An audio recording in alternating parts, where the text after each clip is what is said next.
This conversation is powered by Google Illuminate. Check out illuminate.google.com for more. Today's discussion delves into the intricacies of the Federal Reserve Act, specifically Section 25A, which governs banking corporations involved in international finance.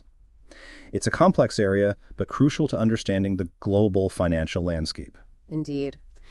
Section 25A is a fascinating piece of legislation, laying the groundwork for how U.S.-based banks operate internationally. It's not just about regulations, it's about shaping U.S. economic influence abroad. Exactly. It's about enabling U.S. banks to compete globally while maintaining oversight and stability. Let's start with the core purpose of this section. What's the overarching goal?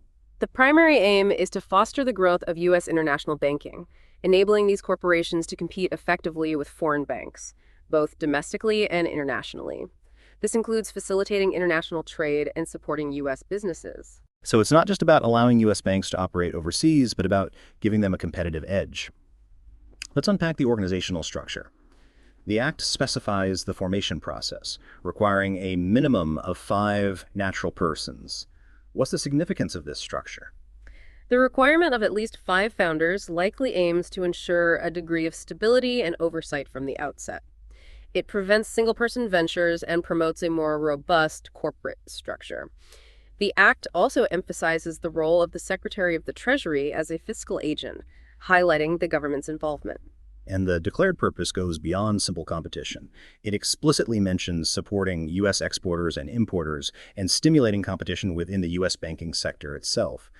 How do these interconnected goals work together? They're intricately linked. By enabling U.S. banks to compete internationally, they can better serve U.S. businesses engaged in global trade. This increased competition domestically leads to better services and potentially lower costs for all businesses. The Act details the requirements for Articles of Association and the organization certificate. What are the key elements that the Board of Governors needs to approve? The Articles of Association outline the corporation's general objectives, while the organization certificate provides specific details. The name, subject to board approval, operational locations, home office location, capital stock, and the names of founders and their share subscriptions. This ensures transparency and accountability. So it's a 2-step process, ensuring both a broad vision and precise details are submitted for review. This level of detail seems crucial for effective oversight. Once the certificate is filed and approved, the corporation receives a permit to begin business. What powers does the corporation then gain? The corporation gains broad banking powers, including purchasing, selling, and discounting various financial instruments, issuing letters of credit, and engaging in foreign exchange transactions. Crucially, the Board of Governors retains the power to regulate these activities, setting limitations and restrictions as needed. The board's regulatory power is a recurring theme. It's not just about granting permission, but about ongoing supervision. The Act specifically addresses banking powers, including the ability to establish branches in foreign countries. What are the limitations on domestic deposits? Domestic deposits are limited to those incidental to international transactions. This prevents these corporations from becoming general-purpose domestic banks, maintaining their focus on international finance. The board also sets reserve requirements, mirroring those for domestic member banks. This focus on international operations is key. It prevents these corporations from competing directly with domestic banks in a way that might destabilize the system. Section 25A also addresses stock ownership, both within and outside the corporation. What are the key restrictions? The Act allows for the purchase of stock in other corporations, but with board approval and limitations on the percentage of investment in any single entity. This prevents undue concentration of power and potential conflicts of interest. There are also restrictions on owning stock in competing corporations. These restrictions are designed to prevent monopolies and maintain a competitive market both domestically and internationally. The Act sets a minimum capital stock requirement and outlines the process for increasing or decreasing it. Why is this important? The minimum capital requirement ensures financial stability.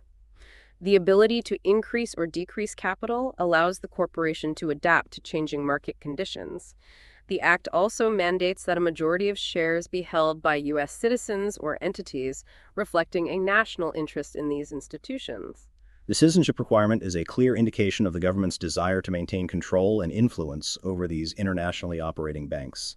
Shareholder liability is also addressed. What does that entail? Shareholders are liable for the amount of their unpaid stock subscriptions, providing an additional layer of financial responsibility. This protects creditors and maintains the stability of the system.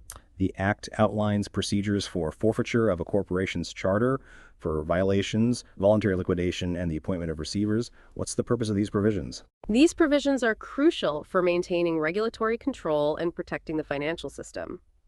Forfeiture acts as a deterrent against illegal activities. Liquidation and receivership provide mechanisms for orderly resolution in cases of financial distress. These provisions ensure that the system remains stable and that any issues are addressed promptly and effectively. The Act mandates annual examinations by the Board of Governors, sets rules for dividend declarations and the creation of a surplus fund, and addresses taxation. How do these provisions contribute to oversight and stability? Regular examinations ensure compliance with regulations and identify potential problems early. The surplus fund requirement enhances the corporation's financial resilience. Taxation ensures that these corporations contribute to the public fisc, similar to other businesses. These provisions ensure accountability, financial strength, and fair contribution to the overall economy. The Act allows for the extension of a corporation's existence and outlines the process for converting a state-chartered institution into a federal one. What's the significance of these provisions? The extension provision provides long-term stability for these corporations. The conversion provision allows state-chartered institutions to benefit from the federal regulatory framework and the broader powers granted under Section 25A. These provisions offer flexibility and allow for a smoother transition between different regulatory environments. The Act details various criminal offenses, including embezzlement and misapplication of funds, and specifies penalties. Why is this level of detail necessary? These provisions are essential for deterring criminal activity and protecting the integrity of the financial system. The severe penalties underscore the seriousness of such offenses. The strong penalties reflect the potential for significant harm to the financial system and the public trust. The Act also includes provisions regarding the prohibition of a corporation from representing U.S. liability for its obligations and restrictions on trading in commodities. What is the rationale behind these? The prohibition against representing U.S. liability protects the government from undue risk and maintains the separation between the corporation and the government. The restriction on commodity trading prevents these corporations from engaging in activities that could lead to market manipulation or instability. These provisions further reinforce the focus on international banking and prevent these corporations from engaging in activities outside their core mandate. So, in summary, Section 25A of the Federal Reserve Act provides a comprehensive framework for the operation of U.S. banking corporations engaged in international finance. It balances the need for enabling global competitiveness with the imperative of maintaining regulatory oversight and financial stability. What are your final thoughts on the effectiveness of this legislation? The Act's effectiveness lies in its ability to adapt to changing global financial conditions while maintaining a strong regulatory framework.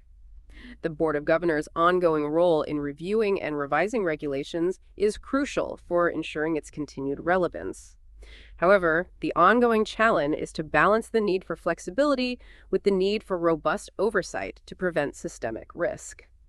That was a great discussion. Thank you for your insights.